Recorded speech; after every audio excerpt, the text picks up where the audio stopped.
tidak akan saya selesaikan langsung. Jadi mungkin nanti kita sekitar sejaman lah ya. Jadi nggak 1 jam 40 menit begitu karena ya kalian kan dulu masuk kuliah awal masih daring ya. Terus habis itu pertemuan ke-10 sebagian sudah masuk ke kampus. Kan terasa perbedaannya ya. Kalau full daring itu ya apa namanya tidak selalu menyenangkan ya dalam tanda kutip ya. Terus kadang konsentrasinya juga eh, kepecah-pecah gitu. Jadi ini kita nanti tidak akan full sampai 1 jam 40 menit begitu. Nah, saya sih menawarkan ya kalau mau diselesaikan minggu ini, eh, ya opsinya seperti ini, kita kuliah malam bentar lah mungkin ya, tambah sejam lagi begitu hari Kamis mungkin, atau mau Rabu. Kalau kalau Rabu nanti eh, saya ada bimbingan, nanti bimbingannya yang saya geser aja gitu.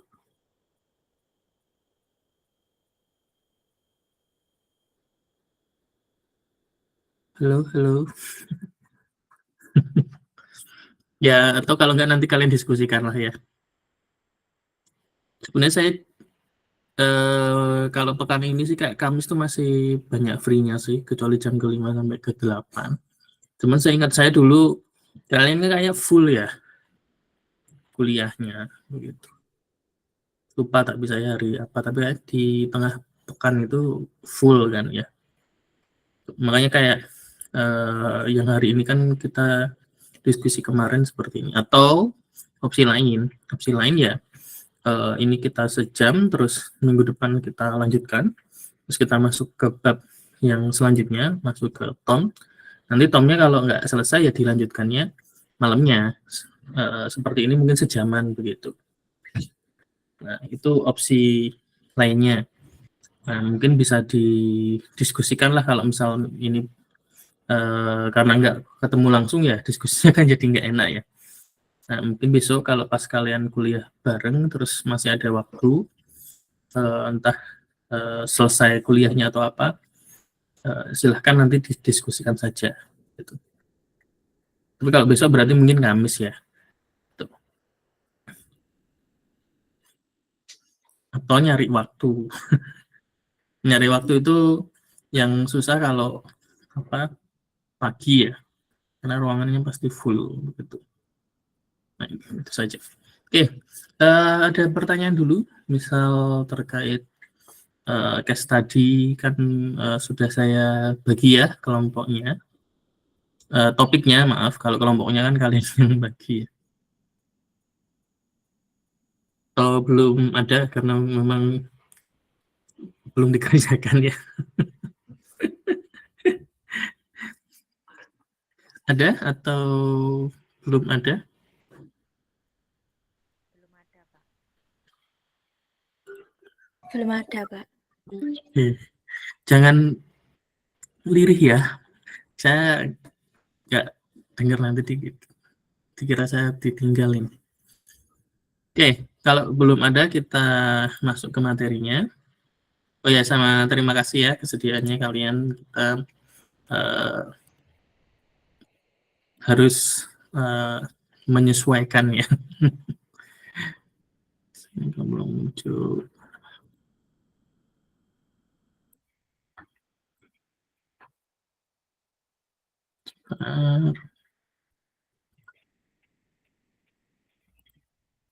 Oke.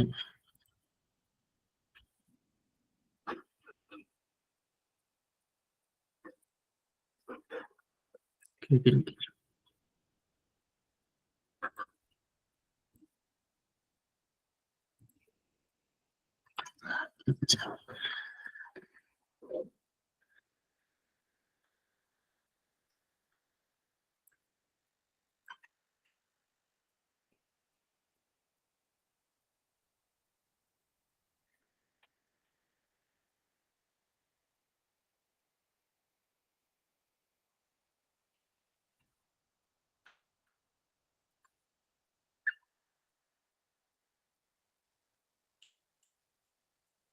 Oke, sebentar. Suara saya sudah masuk? Sudah, Pak. Ini dengung ya.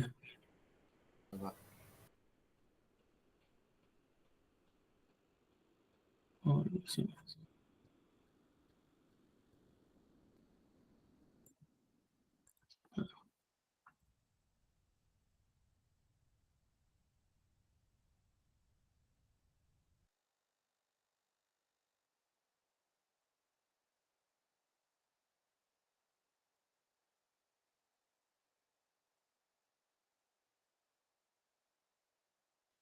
Halo, sekarang gimana suaranya? Sudah jelas, Pak. Oke, udah agak dengung ya. Ini yang ngajarin kalian ya.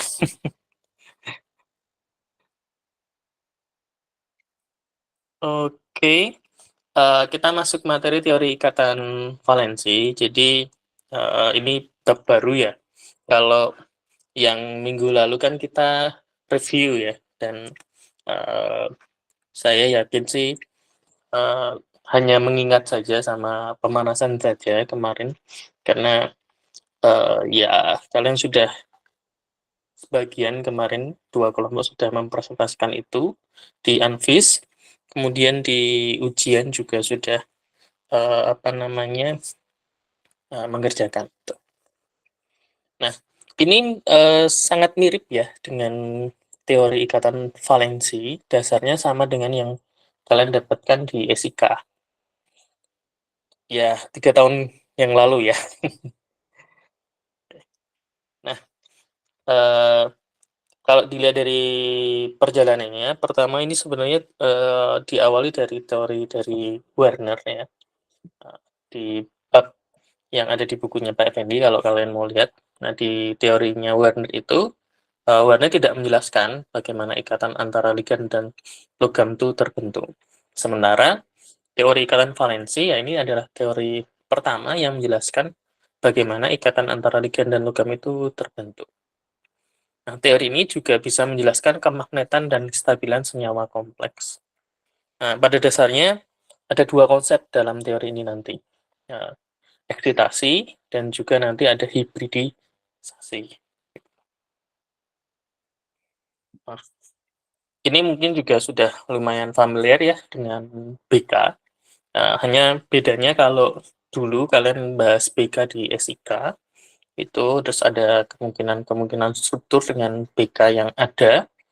Contoh untuk BK4, itu kalau di senyawa kovalen biasa, ada beberapa kemungkinan senyawa kan ya. Bisa dia tetrahedral, kemudian bisa apa lagi? Masih ingat nggak?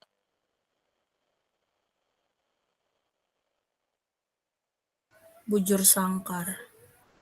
Ya, bisa bujur sangkar, terus bisa eh, kalau di kovalen bujur sangkar BK6, Mbak. Kan bujur sangkar pasangan ikatannya 4, pasangan elektron bebasnya 2 kan ya.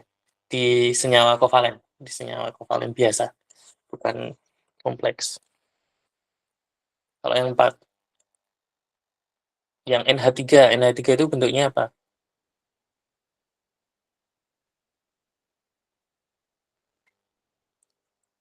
Kan dia turunan dari tetrahedral kan, NH3 itu. Satu ikatannya diganti sama PIB kan, masih ingat bentuknya jadi apa? NH3. Trigonal piramidal.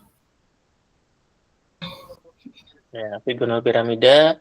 Terus kalau BK-nya 2, contohnya H2O, bentuknya jadi apa? V. V ya. Nah, di sini kalau untuk di senyawa koordinasi, BK-nya itu 2, 3, 4, 5, dan 6 yang umum. Nanti di materi struktur senyawa koordinasi nanti ada BK lebih dari 6 juga. Gitu. Nah, yang kombinasinya lebih dari 1 nih BK4 ya. Bentuknya ada yang bujur sangkar tadi disampaikan Mbak Agri, sama ada juga tetrahedral. Sekarang konsep teori ikatan valensi itu muncul, salah satunya bisa menjelaskan struktur pada kompleks AgCN2-, kompleks di siano argentat 1 ya. Nah, di sini kalau kita lihat atom pusatnya siapa ini? AgCN2 ini. Ag plus. G plus, benar. Ada plusnya ya. Nah, Ag plus, kemudian kalau kita konfigurasikan, nah ini Kr 4D10, 5S kosong, 5P kosong. Kan kalau Ag nanti 5S1. Nah, kalau Ag plus berarti ada 1 elektron pada kulit terluar ya. Dilepaskan begitu. Nah, pada pembentukan kompleks tersebut, siano ini kan ligan negatif ya. Nah, masing-masing siano itu mendonorkan berapa banyak PEB ke Ag? Satu pasang. Satu pasang. Berarti kalau 2 ligan siano, berapa pasang elektron bebas yang didonorkan? 2 pasang. Ada 2 pasang.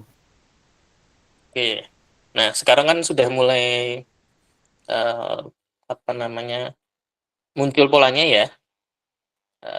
Harus ngerti dulu atom pusatnya mana, harus ngerti dia atom pusatnya bentuknya apa, apakah kation ya, atau ion ya, atau kompleks netral, sehingga dalam bentuk atomnya, tidak dalam bentuk bermuatan gitu ya, netral. Nah, jadi dia siano di sini mendonorkan 2 PeB ke Ag dan menempati 2 orbital kosong pada Ag plus. Nah, yang kosong di sini apa ini orbitalnya? Orbital S dan orbital P. Nah, orbital S dan orbital P. Karena dia menyumbang 2, berarti di S kan langsung terisi 2 elektron ya, logikanya.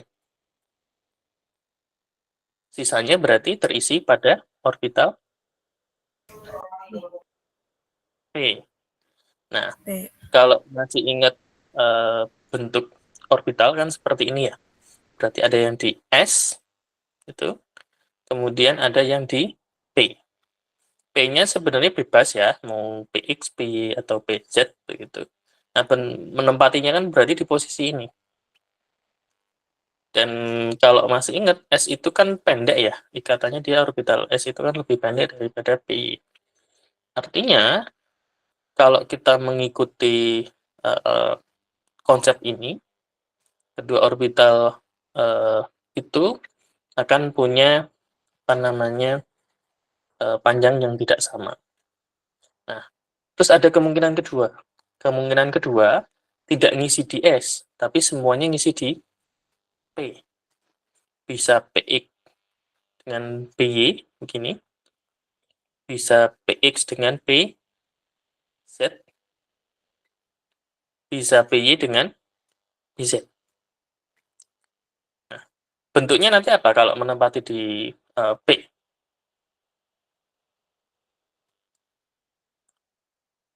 Bentuk molekulnya jadinya apa? Kalau di misal PX sama PY, ini bentuknya berarti apa? Bentuk V. Ini kan bentuk V ya. Sudutnya bentuknya bentuk V ya. Tapi ternyata faktanya kompleks perak ini bentuknya ternyata bukan bentuk V, tapi bentuknya linear. Kalau linear berarti sudut yang dibentuk berapa derajat? 180. 180. Itu fakta yang pertama ya. Fakta yang kedua adalah panjangnya. Kalau tadi kemungkinan yang pertama menempati orbital S dan P, panjangnya pasti nggak sama kan?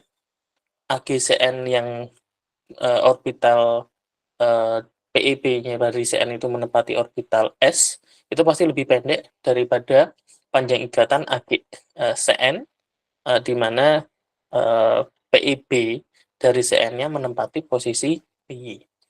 Nah, itu kan harusnya tidak sama, tapi ternyata di sini faktanya panjang ikatannya apa? Sama. Artinya, kedua pasangan elektron bebas itu menepati orbital Ag+ yang punya tingkat energi yang sama. Tentu saja bukan 5s dan 5p, kan tingkat energinya beda. Dan yang kedua, karena linear berarti posisinya gimana? Apakah berdekatan atau Berlawanan arah. berlawanan arah? Itu faktanya ya.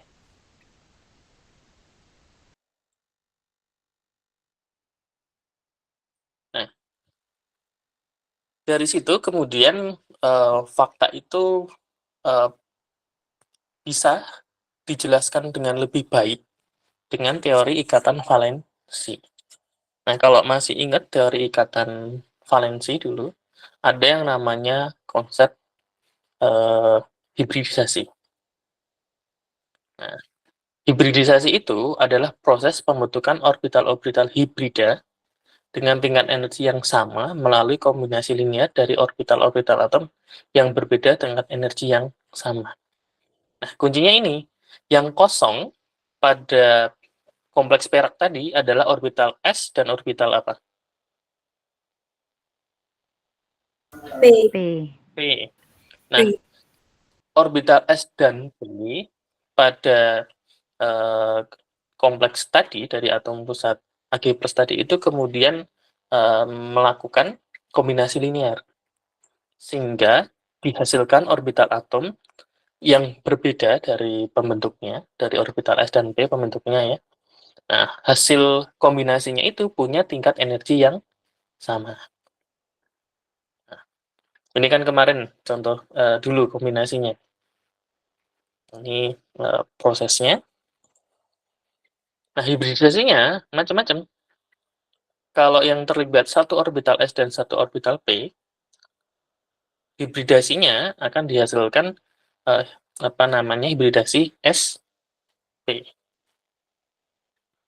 Jumlah dan jenis orbital yang terbentuknya nanti ada 2 orbital sp. Nah, P-nya di sini yang dipakai, kenapa BZ? Ini kan BZ ya?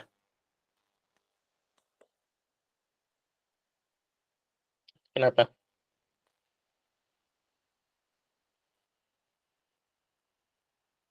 Boleh nggak PX?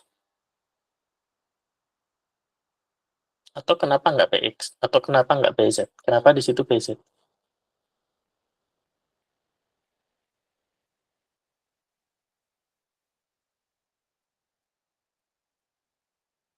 Boleh nggak kalau PX?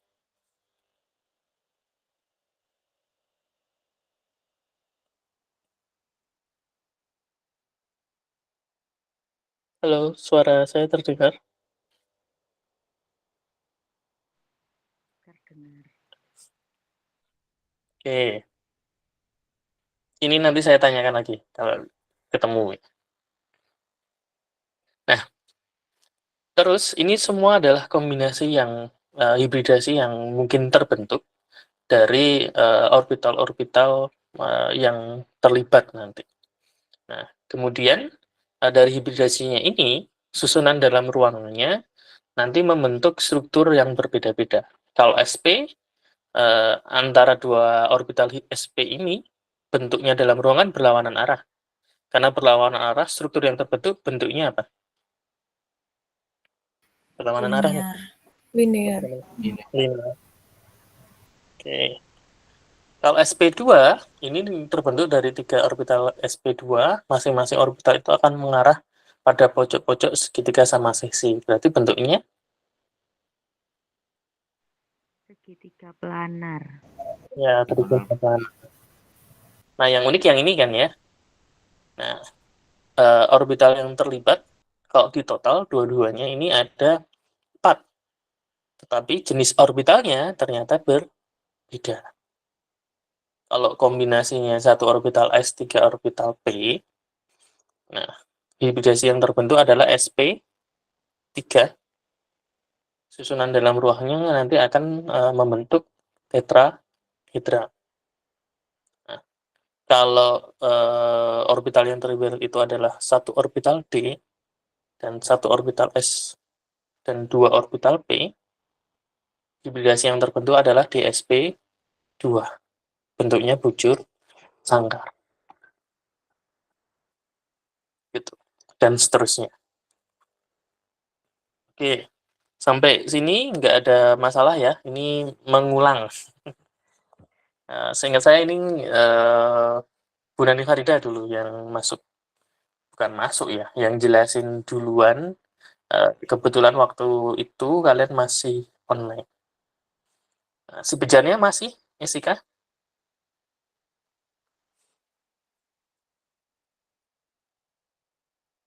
Halo?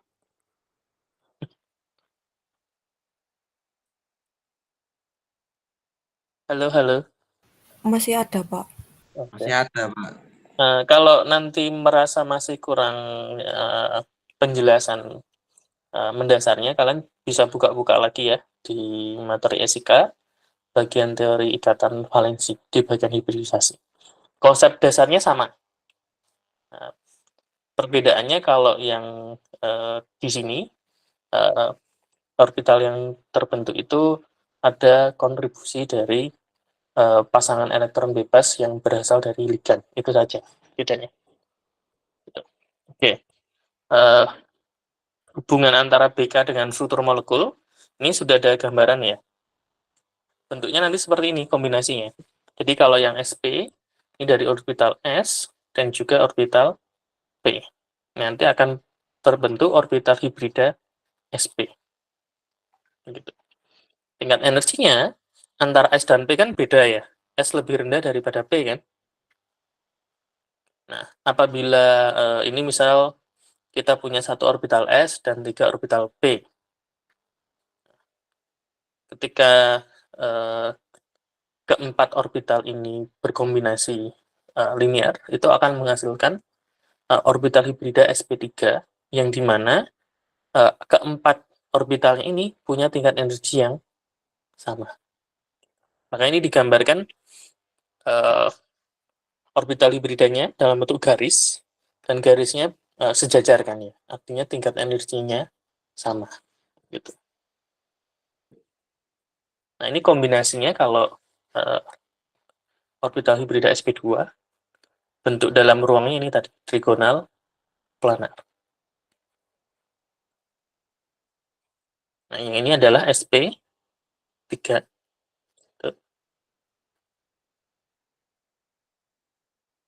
Nah, ini yang DSP 3.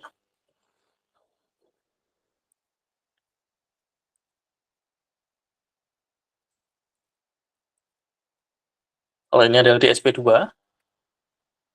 ini bentuknya apa ini? DSP2. Bujur sangkar.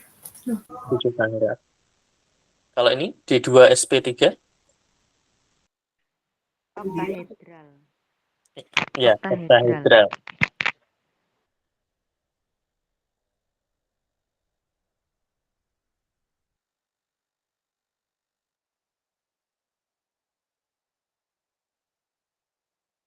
Oke.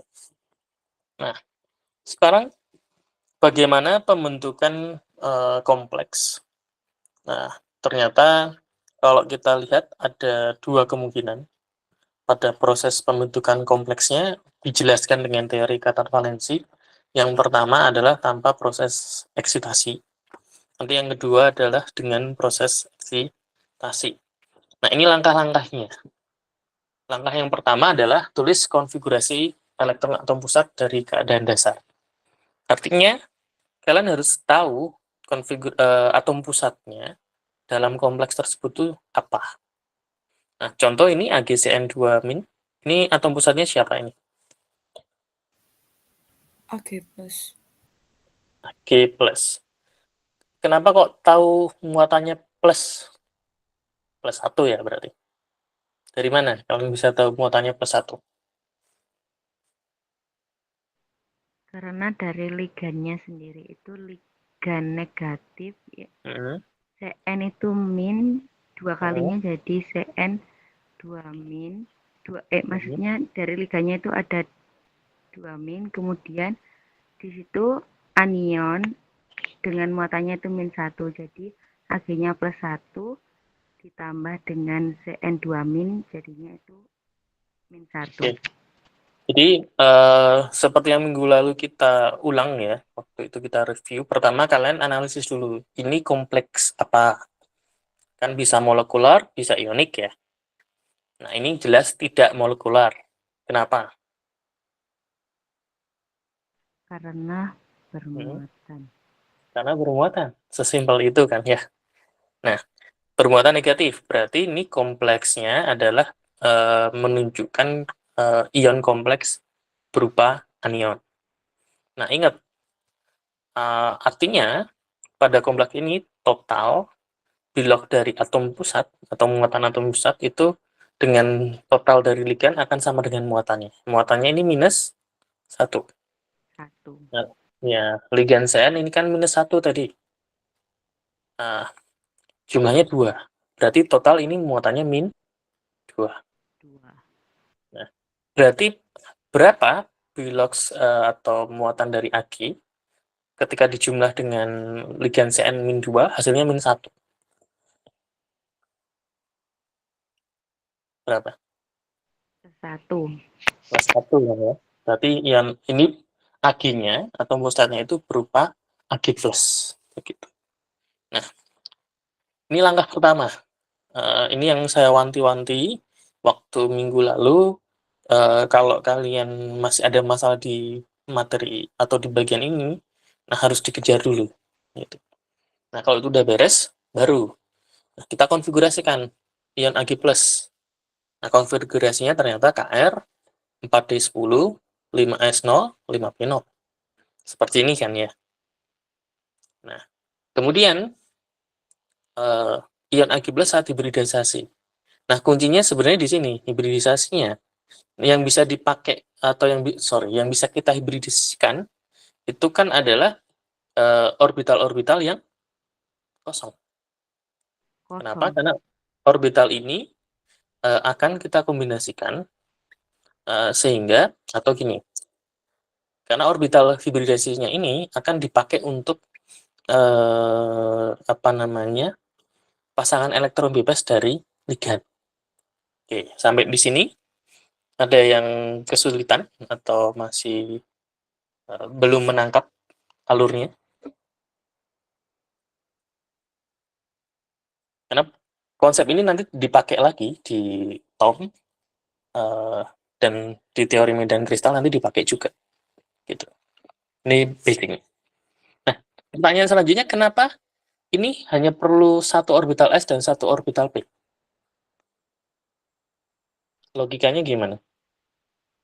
Karena ruang yang dibutuhkan adalah 2, karena PEB yang disumbangkan Cn- ada 2 pasang.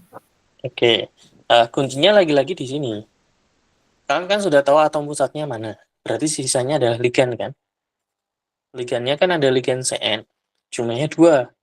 Tadi di awal sudah disampaikan sama teman kalian kalau masing-masing ini menyumbang satu pasang elektron bebas. Artinya ada 2 pasang elektron bebas kan? Nah, kalau ada 2 pasang elektron bebas, berarti dia perlu berapa kamar? 2. Ya, 2. Begitu.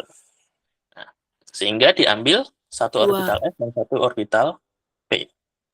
Nah, kedua orbital tersebut punya tingkat energi yang berbeda kan? Nah, saat mengalami hibridisasi, tingkat energinya itu sama. Gitu. Kemudian tinggal diisi ion Ag+ dalam kompleks, itu berarti sudah diisi orbital hibrida sp-nya, ini kan berarti orbital sp, ini juga orbital sp kan, tingkat energinya sama, makanya digabung. Kalau di sini dipisahkan, ini artinya tingkat energinya berbeda. Nah, ini 2 PeB dari 2 ligan CN-. Nah, kemudian tolakan antara 2 ligan CN itu akan minimal bila posisinya gimana? Apakah dekat? Ada di pojok-pojok Pojok-pojok, berlawanan. saling menjauhi kan ya? berlawanan. Makanya bentuknya adalah linear. Oke, ini bentuknya. Linear. Nah, yang kedua, sifatnya. Nah, sifat yang di sini yang akan kita bahas, sama seperti waktu kalian di materi Anvis dan, sorry, bukan Anvis, lebih tepatnya ya Andes ya. Itu kan kalian juga, diminta mencontohkan beberapa senyawa kompleks kan ya, waktu ujian transisi. Nah, kan ada sifatnya. Sifatnya kita bagi dua saja, diamagnetik sama paramagnetik. Masih ingat? Dasarnya apa? Dasarnya elektron tak berpasangan. Oke. Itu yang sifatnya apa? Kalau ada elektron tak berpasangan, berarti sifat kompleksnya, kalau di sini, apa? Paramagnetik. Paramagnetik. Oke, berapapun jumlahnya ya, gitu. Satu pun kita sebut sebagai paramagnetik. Kalau semuanya berpasangan? Diamagnetik. Magnetik. Diamagnetik. Oke, kalian lihat yang paling bawah di sini, ion Ag+ di dalam kompleksnya. Apakah ada elektron tak berpasangan? Tidak Semuanya berpasangan. berpasangan. Berarti sifat kemagnetannya apa? Diamagnetik. Diamagnetik. Diamagnetik. Oke, clear ya? Oke, kita lanjut. Diamagnetik. Contoh lain lagi. Nah, ini lebih kompleks ya. Masih kompleks Ag, tetapi kalian lihat ligannya ada berapa jenis di sini? Jenis. Ada 2 jenis. Ada 2 jenis. 2 jenis. Terus ini kompleks apa? Apakah ionik atau molekular? Molekuler. Taunya dari mana? Molekular. Ada Karena muatan tidak pada bermuatan. kompleksnya. Dan simpel kan ya. Identitas kompleks itu kan kurung siku. Penulisan yang benar ya, kurung siku kan? Ini kan ada kurung siku. Terus tidak ada kurung siku lagi kan? Berarti ini sudah menunjukkan kompleksnya. Nah, kedua, apakah dia bermuatan atau tidak? Ada muatannya di sini? Tidak. Tidak ada. Kalau Tidak. tidak ada, berarti ini kompleks yang berdiri sendiri. Berarti tidak ada kation, tidak ada anionnya kan ya? Nah, dan tidak bermuatan. Nah, itu ciri kalau kompleksnya adalah kompleks molekuler dari dari rumus kimianya. Nah, pertanyaan selanjutnya, apakah atom pusat pada kompleks molekuler itu selalu dalam tidak bermuatan? Apakah selalu dalam tidak bermuatan? Tidak. Oke, belum tentu kan? Minggu lalu kan kita nyontohin ya kompleks molekuler yang atom pusatnya biloxnya 0, terus ada juga kompleks molekuler yang biloxnya apa? Tidak 0 kan ya? Nah, caranya gimana untuk mengetahuinya?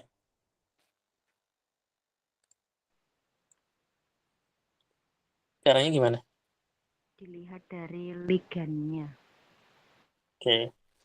Dihitung ya, maksudnya Mbak Siti mungkin ya. Maksudnya dihitung. Nah, cara ngitungnya dilihat dari ligannya kan berarti. Nah, artinya kalian harus bisa mengetahui ligan-ligan yang ada pada senyawa kompleks yang disajikan atau yang kita diskusikan itu ligan apa? Ligan netral, ligan bermuatan negatif, atau ligan bermuatan positif. Yang terakhir ini sangat jarang sekali dibahas ya. Nah, ini ada berapa jenis ligan ini? Ada 2. 2. Apa dan apa? PR- dan negatif. PPH3. Oke. Sama PPH3. Kalau dari situ sudah langsung kelihatan ya. Yang satu ligannya ligan negatif, PR-, yang satu ligannya ligan netral. Artinya berapapun jumlahnya abaikan saja kan ya, yang netral. Oke, sampai di sini cukup jelas ya, tidak terlalu cepat ya. Nah, ingat ini kompleks apa tadi jenisnya? Molekuler. Artinya total antara atom atau ion pusat dengan liganya jumlahnya sama dengan 0. 0. 0. Berarti kalau PPH 3-nya 0, BR-nya tadi muatannya berapa? Min 1. Min 1. Berarti Ag-nya harus berapa? Plus Biar 1. plus 1. Oke. Tahu ya, dapat Ag plus ini dari mana ya? Hitungnya. Nah, dari situ ion Ag plus dalam keadaan dasarnya kan sama persis dengan yang sebelumnya. Nah, perbedaannya adalah hibridisasinya. Nah, hibridisasi ini harus hati-hati karena kompleks ligan netral itu tidak selalu tidak semuanya itu mendonorkan satu PIB, satu pasang elektron bebas. Karena ada yang mendonorkan berapa pasang elektron bebas. Ada yang bisa mendonorkan 2 ligan? Bisa mendonorkan 2 pasang elektron bebas? Ada? Ada. Ada. Yang 3 ada?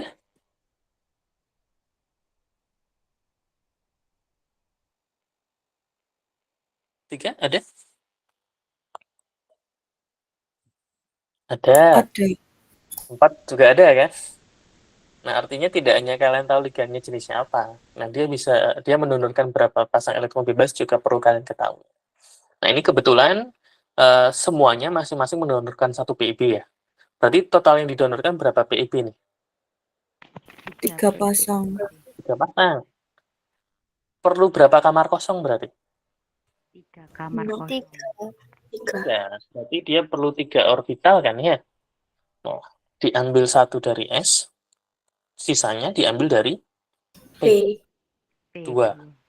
Sehingga hibridisasi yang terbentuk adalah SP2. Ini kalau kalian mau nulis lebih lanjut lagi, sebenarnya di sini masih ada yang ketiga ya. Hibridisasinya yang terbentuk seperti apa? Kan seperti ini, tapi ininya kosong kan ya. Baru ditulis yang keempat ini, ion Ag+ dalam kompleksnya. Nah, terisi semua kan? Nah, satu ligan dari Bn- itu menyumbang 1 PIB, kemudian 2 ligan PPH3 ini menyumbang 2 PIB. Begitu.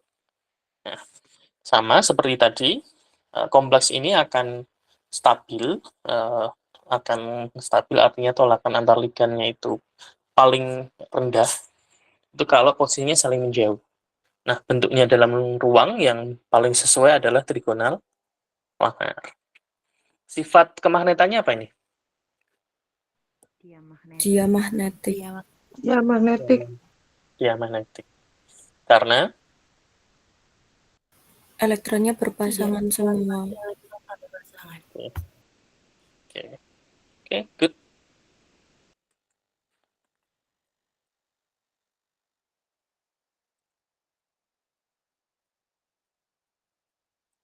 Nah, kemudian ini ada kompleks CuCl5 3-. Kompleks apa jenisnya? Ionik.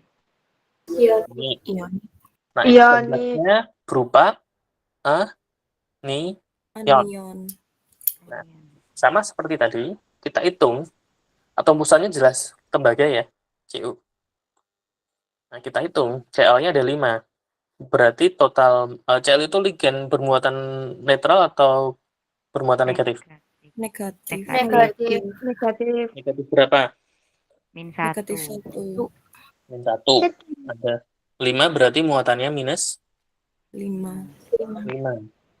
Ditambah berapa? Min 3. Tambah 2. 2. Oke, sampai sini nggak ada masalah ya. Nah, ini balik lagi ke SK. Kalian harus tahu beberapa atom itu konfigurasinya kan unik ya. Tembaga ini nomor atomnya kan 29. Konfigurasinya kan AR, kemudian 3D, 10, 4S, 1. Karena di sini, di kompleks ini dia berupa ion Cu12, berarti ada berapa elektron yang dilepas? 2. 2. Yang dilepas pertama kan yang 4S kan ya. Dari 4S1 dibuang semua kan ya. Jadi 4S berapa? 4S0. Wow. Nah, ini kan 3D10. Dibuang 1 berarti jadi? 3D9.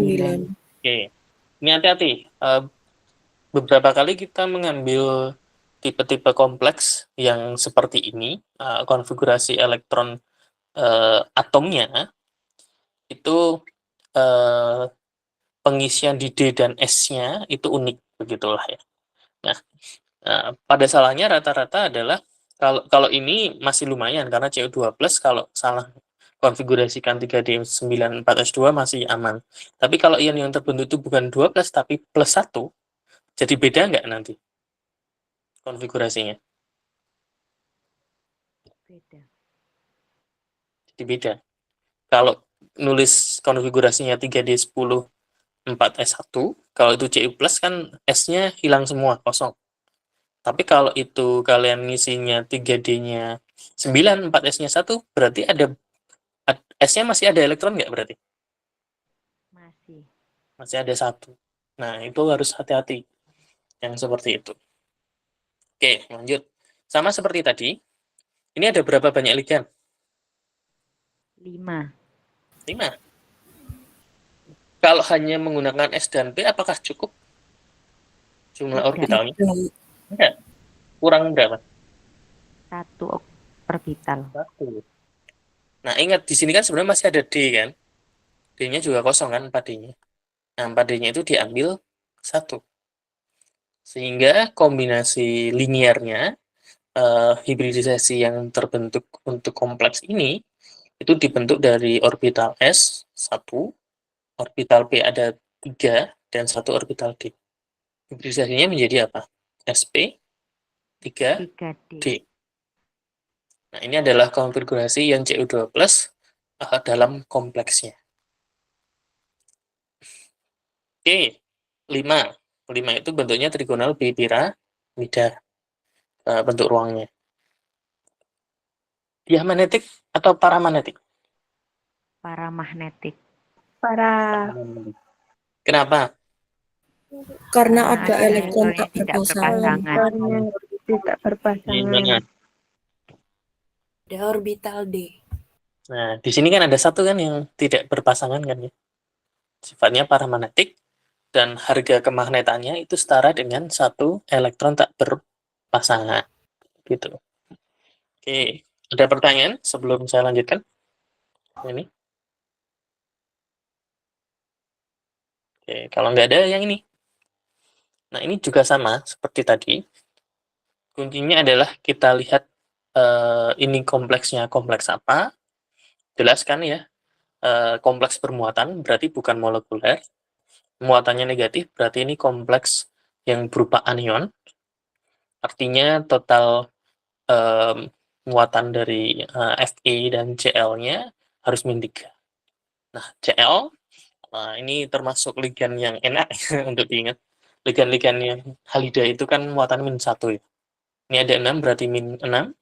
Nah, dengan kata lain kita bisa langsung simpulkan ion Fe itu bermuatan +3. Karena berapa ditambah dengan -6 hasilnya -3. +3 kan ya. Nah, kemudian biasanya kita beri nomor atom. Jadi biasanya kita tidak minta kalian ngafalin nomor atomnya ya. Nanti biasanya kita berikan. Begitu. Kalaupun nanti nggak ada, nanti ngomong aja. Biasanya nanti kita tambahkan. Karena kadang-kadang kami lupa, biasanya terus kami tambahkan pada waktu ujian. Nah, Fe itu konfigurasinya AR. Dia nomor atomnya 36. Berarti 4S2, 3D6. Berarti 3D6, 4S2. Nah, 13. Berarti yang hilang S-nya dulu kan? Hilang semua. D-nya yang awalnya 6 jadi D berapa? 3D berapa? Kan ini tadi AR, 3D6, 4S2. Nah, kalau ion 3+, berarti yang dilepas berapa elektron? 3 elektron. 3. Nah, sudah hilang kan di sini? Sudah. 2 sudah hilang. Berarti di sini yang awalnya 6 dibuang berapa? 35. Tinggal 5 kan? 1. Yang dibuang 1 benar. Orbital yang diperlukan berapa banyak ini untuk ditempatin PeP dari Cl? 6. 6 Makanya nggak orbital mungkin cukup kosong. cuma dari S sama P saja kan, pasti ngambil D kan. Nah, D-nya yang diambil jumlahnya 2. 2. Nah, setelah terbentuk hibridisasi sp3d2, orbital tersebut diisi oleh 6 PeP dari ligan Cl, diisi semua kan. Nah, ada elektron tak berpasangan nggak di sini?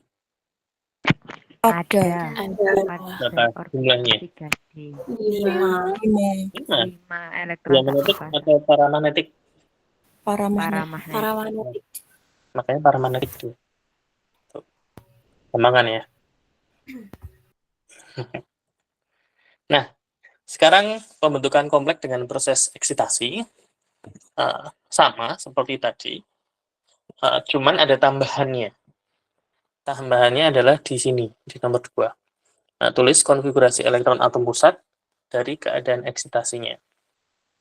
Kemudian, sisanya sama. Nah, pertanyaan selanjutnya, eksitasi ini bisa terjadinya kenapa? Terus bagaimana? Gitu. Nah, yang pertama adalah pemasangan spin elektron yang sebelumnya memiliki spin yang sama. Jadi ingat, eksitasi itu nggak harus elektronnya berpindah ke tingkat energi yang lebih tinggi. Itu benar, itu masuk ke yang nomor 2 ya, poin 2. Tapi bisa jadi spin elektronnya itu diubah, begitu. Terus bisa juga perpindahan elektron dari orbital yang tingkat energinya lebih rendah diikuti dengan pemasangan spin elektron. Jadi ada proses pemasangan elektron. Nah, ini ada contoh ya yang berbeda dengan yang sebelumnya. Tadi kan kita Fe3+ kan ya. Tapi ligannya Cl- ya. Benar kan ya? Nah, kalau ini ligannya apa nih?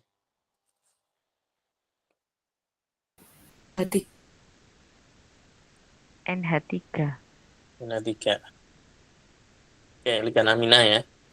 Nah, atom pusatnya Fe3+ kan? Ion Fe3+ kan? Karena NH3 ini kan ligan netral ya. Berapapun jumlahnya kan diabaikan. Nah, kemudian logikanya harusnya kan bisa sama ya, benar ya, hibridisasinya. Ada 6 pasang elektron bebas dari NH3, perlu 6 kamar kosong, kan dia bisa ngambil dari S, bisa ngambil dari P kan, kemudian sisanya ngambil dari D. Ini kan tetap ada D kan, di sebelah kanannya ini kan. Iya. Nah, pertanyaan selanjutnya, kenapa kemudian di sini dijelaskan dengan ada proses eksitasi? Oke, itu pertanyaannya kan ya. Nah, karena, ada yang tahu? Karena apa?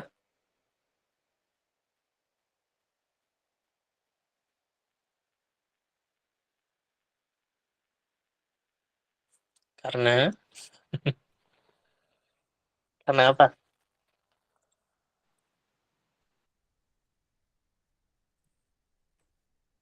Karena apa?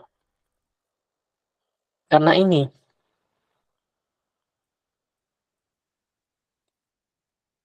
Ternyata berdasarkan faktanya, berdasarkan data eksperimennya, kompleks heksa amina besi 3 itu paramagnetik. Sama ya dengan sebelumnya juga paramagnetik. Tetapi kemagnetannya itu tidak setara dengan 5 elektron, tapi setaranya dengan berapa? 1 elektron. 1 elektron. Artinya, kondisi elektron tidak berpasangan pada kompleks besi dengan klorida, di contoh sebelumnya, itu tidak bisa dipakai pada kondisi ion Fe3+ dengan ligan NH3 kan ya. Nah, logikanya, pada keadaan dasar ini ada berapa banyak elektron tak berpasangan? 5. 5. Nah, kalau kemudian saat membentuk kompleks dengan NH3 hanya ada satu, artinya ada 2 elektron yang awalnya tak berpasangan kemudian diapakan ini? Dipasangkan. Dipasangkan. Nah, ingat, Dipasangkan. pada proses ekstasi ada poin ketiga kan ya, perpindahan elektron ke orbital yang tingkat energinya lebih rendah, diikuti dengan pemasangan spin elektron.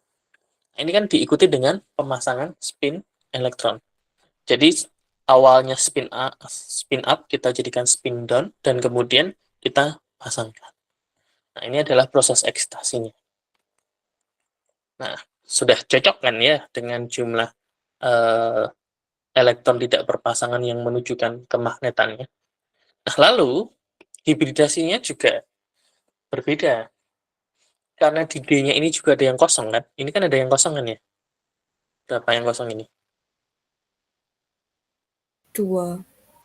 Nah, itu digunakan untuk hibridisasi.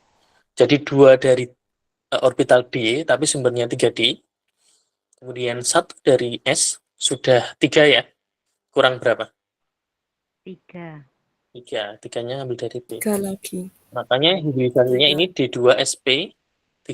3. Berbeda nggak dengan yang ini tadi? Hibridisasinya? Berbeda. Beda. Jadi di depan dan di belakang itu beda. Kalau di belakang berarti dia ngambilnya, kalau untuk kasus yang tadi ya, itu ngambilnya dari 4D. Dari orbital luar. Sementara kalau ini, D2SP3, D-nya ngambilnya dari orbital 3D. 3D. Artinya orbital dalam. Gitu. Nah, ini contoh yang lain lagi. Nah, sama, ini malah lebih unik lagi. Harusnya, kompleks ini kan, kita kan akhirnya sebenarnya bisa memprediksi struktur dari suatu kompleks yang umum, dilihat dari jumlah ligannya kan ya. Kalau ligannya 2, bentuknya kan kemungkinan besar adalah linear. Kalau 3 tadi apa? Segitiga planar. Oke, atau biasanya lebih umum kita sebut trigonal planar ya. Nah, kalau 6, di 2 contoh yang sebelumnya bentuknya apa tadi? Octahedral.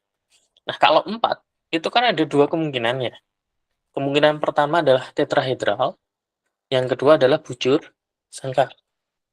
Kalau kita lihat dari sudutnya, bujur sangkar, sudut yang terbentuk berapa derajat?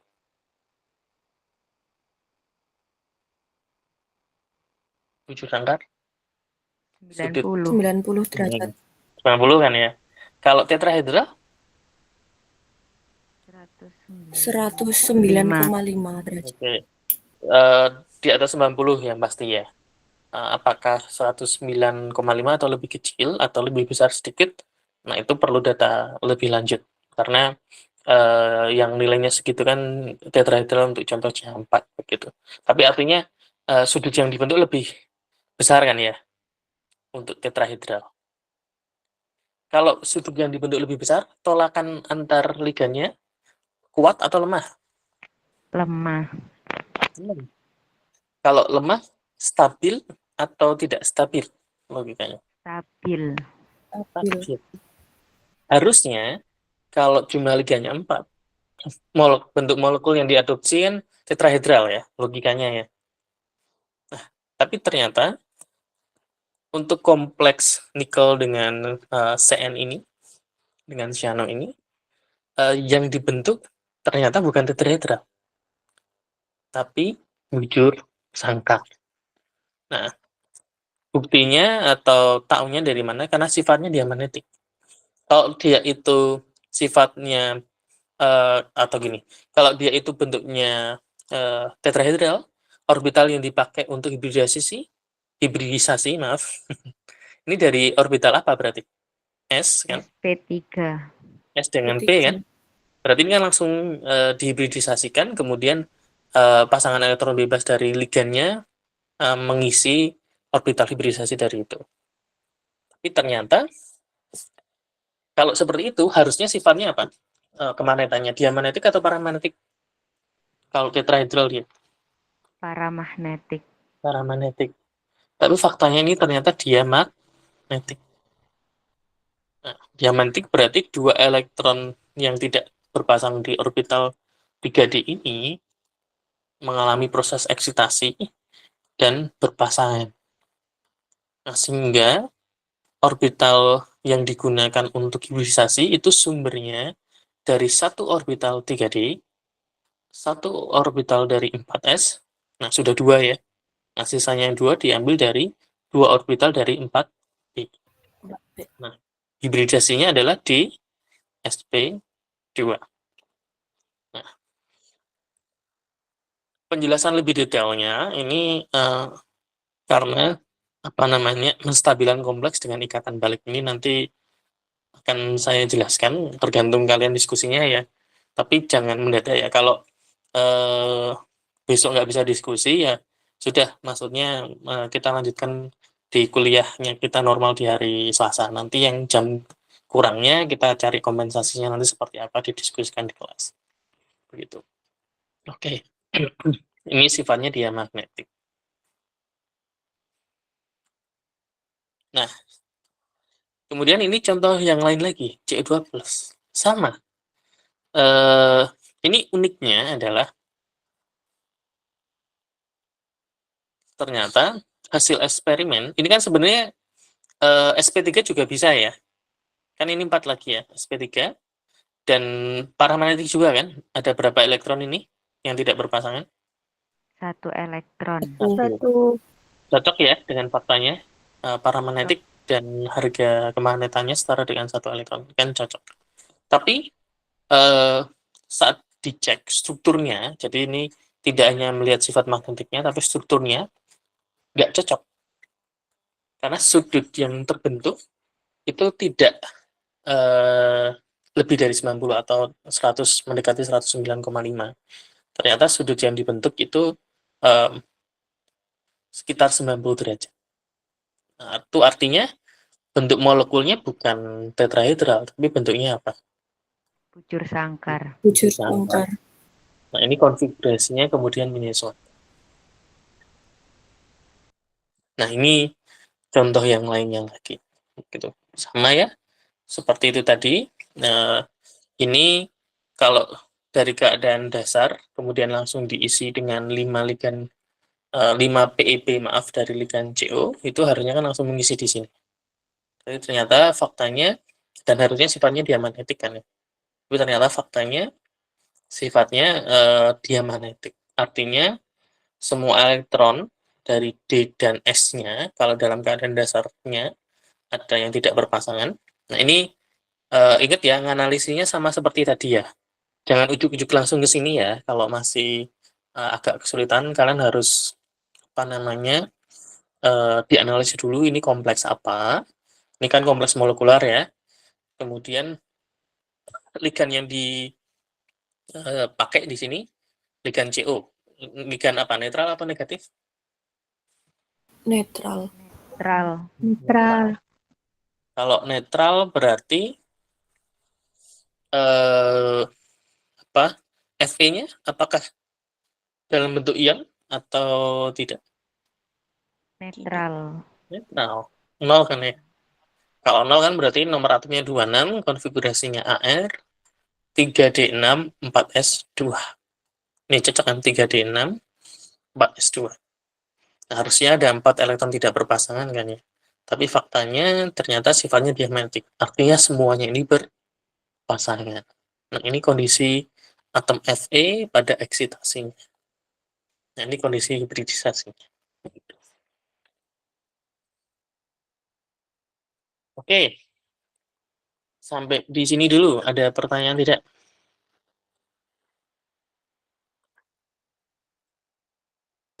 Belum, Pak. Oke.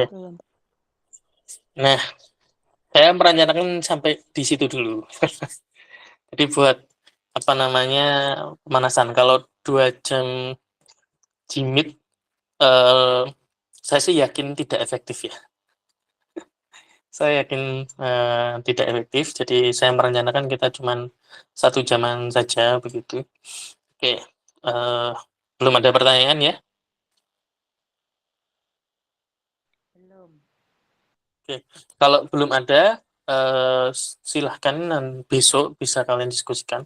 Kalau saya pribadi sih, kalau kalian tidak yakin, masih bingung gini gitu, bilang aja kita lanjutin di jam normalnya saja, berarti hari Selasa minggu depan.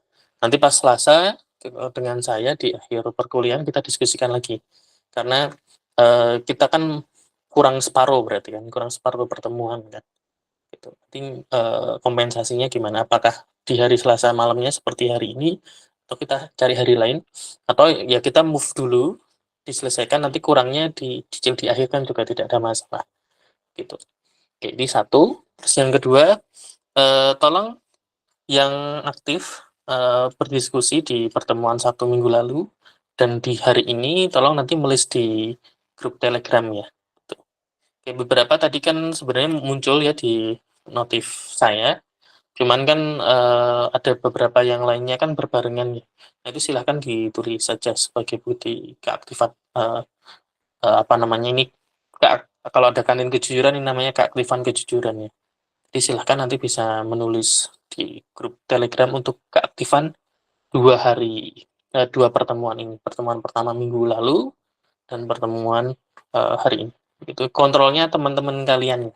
Itu bukan saya nanti kontrol. Oke. Ada pertanyaan? Belum ya?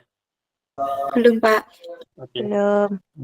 Terima kasih kesediaannya tadi. Ya, kebetulan pas saya selesai ngajar di A19 ya, melihat beberapa teman kalian tadi. Oh, kalian juga baru selesai ya, 5:30. Ternyata kuliah SFB ya, struktur dan fungsi biomolekul. Nah, apa namanya, ya, saya terima kasih kalian sudah meluangkan waktunya. Begitu, saya harap sudah makan ya semuanya ya. Kalau jam-jam segini itu beberapa lalapan biasanya sudah mulai kehabisan lauk ya. Itu saya harap tadi sudah makan semua. Gitu.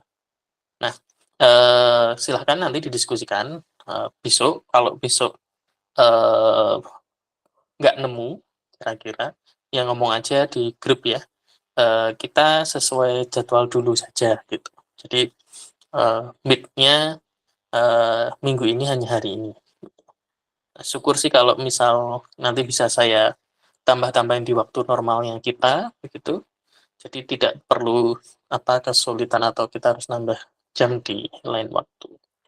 Nah, tolong tadi saya harap semuanya mengikuti sehingga tahu kalau materinya tidak sulit tetapi nyambung dengan materi review kita.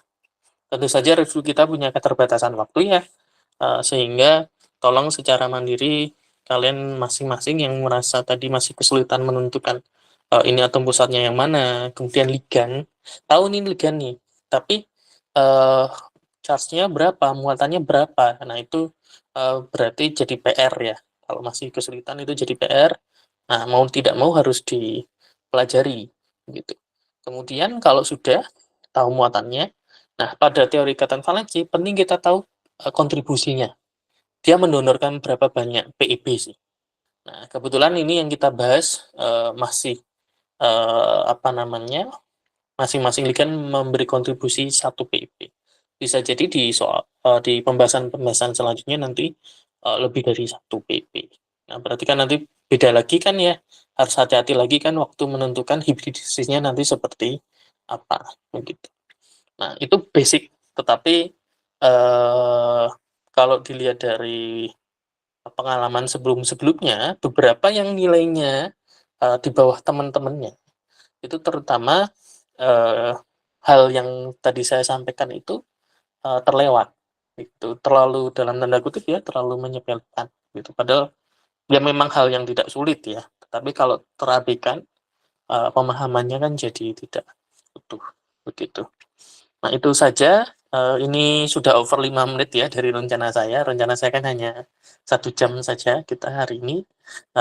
Biar tidak numpuk di pertemuan selanjutnya, apakah nanti di minggu ini atau di minggu depan begitu. Terus materi kompleks seperti yang saya sampaikan di putaran pertama ini memang lebih terasa teorinya gitu. Tetapi itu memang sebagai dasar nanti. Nah, setelah pertemuan ke-7 dan setelah UTS nanti kita banyak lebih ke aplikasinya. Oke, terima kasih, dijaga kesehatannya. Beberapa dosen mungkin kalian juga sudah tahu ya, ada yang sakit, kemudian batuk, teman-teman kalian juga seperti itu. Karena memang lagi pancaroba, jadi harus pintar-pintar menjaga kesehatan. Oke, terima kasih. Sekian dari saya. Mohon maaf apabila ada kesalahan dari saya, begitu ya. Tolong keaktifannya nanti secara mandiri di list ya, di list yang minggu lalu dan di list yang hari ini, gitu. Silahkan juga direncanakan mengerjakan project. Paling awal, case study ya. Paling mudah itu adalah kalian menentukan jurnalnya. Nanti kalian mau membahas jurnal yang mana. Gitu. Perkara dilanjutkan setelah UTS, yaitu strategi masing-masing kelompok. Tapi saran saya segera tentukan dulu jurnalnya. Gitu. Bisa jadi nanti ada satu jurnal yang aplikasinya lebih dari satu. Nah, kalau lebih dari satu kan bisa kalian klaim dulu. Mungkin ini bisa sebagai katalis dan juga sebagai asopsi, misalnya asopsi kan bisa masuk ke kimia analitik ya, poin di kimia analitik. Nah, itu biar tidak sama jurnalnya dengan temannya kan kalian bisa klaim dulu di grup. Kita bisa di grup kalian, monggo begitu. Oke, saya tutup ya pertemuan pada hari ini. Kita diskusi lagi di pertemuan berikutnya. Saya tutup. Assalamualaikum warahmatullahi wabarakatuh.